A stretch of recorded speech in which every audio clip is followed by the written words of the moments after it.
எஸ்ஐஆருக்கு எதிராக மேற்கு வங்கத்தில் முதலமைச்சர் மம்தா பானர்ஜி பிரம்மாண்ட பேரணியில் ஈடுபட்டு வருகிறார். அதனை பார்க்கலாம்.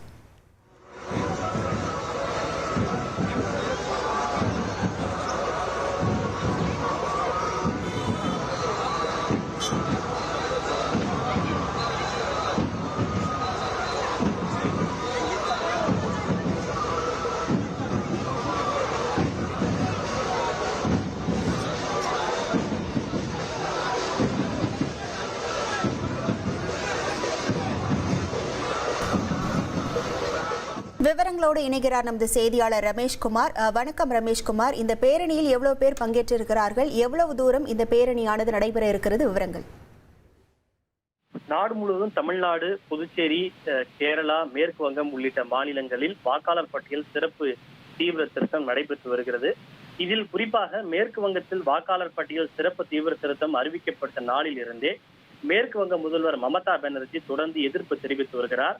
இந்த நடவடிக்கையால் BLO என்று சொல்லப்படுகின்ற அரசு ஊழியர்களுக்கு கூடுதல் பணிச்சுமை ஏற்பட்டிருப்பதாகவும், இதனால் பலர் தற்கொலை செய்து கொண்டிருப்பதாகவும், இதற்கு பாஜக மற்றும் தேர்தல் ஆணையமே பொறுப்பு என்று மமதா பானர்ஜி தொடர்ந்து குற்றம் சாட்டி வருகிறார்.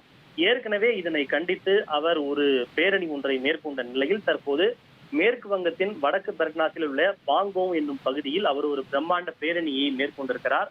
மமதா பானர்ஜியுடன் மேற்கு வங்கத்தை சேர்ந்த திரிணாமுல் காங்கிரஸ் கட்சியின் மூத்த தலைவர்கள், அமைச்சர்கள், MP, MLAக்கள் மற்றும் அக்கட்சியினுடைய ஏராளமான தொண்டர்கள், நிர்வாகிகள் மற்றும் பொதுமக்கள் சிலரும் பங்கேற்றிருக்கிறார்கள். இந்த பேரணிக்கு பிறகு தற்போது அந்த பகுதியில் அமைக்கப்பட்டுள்ள பொதுக்கூட்டத்தில் மமதா பானர்ஜி பேசி வருகிறார். அப்போது பேசுகின்ற அவர், வாக்காளர் பட்டியலில் குளறுபடி இருக்கிறது என்றால் இந்த வாக்காளர் பட்டியலை வைத்துதான் 2024 மக்களவை தேர்தலும் நடைபெற்றது. அதில் மோடியும் வெற்றி பெற்றார்.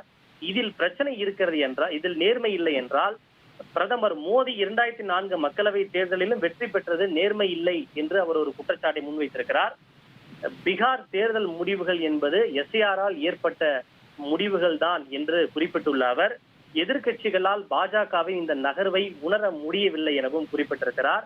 நான் மேற்கு வங்கத்தில் இருக்கும் வரை யாருடைய பெயரையும் வாக்காளர் பட்டியலில் இருந்து அகற்றுவதற்கு விடமாட்டேன் என குறிப்பிட்டுள்ள மமதா பானர்ஜி, ஊடுருவலால் தான் இந்த SIR செய்யப்படுகிறது என்றால் பாஜக ஆட்சி செய்யக்கூடிய மாநிலங்களிலும் SIR நடைபெறுகிறது. அப்படி என்றால் அங்கேயும் ஊடுருவல் இருக்கிறது என்று பாஜக ஒப்புக்கொள்கிறதா, மத்திய அரசு ஒப்புக்கொள்கிறதா என்ற ஒரு கேள்வியை அவர் முன்வைத்திருக்கிறார்.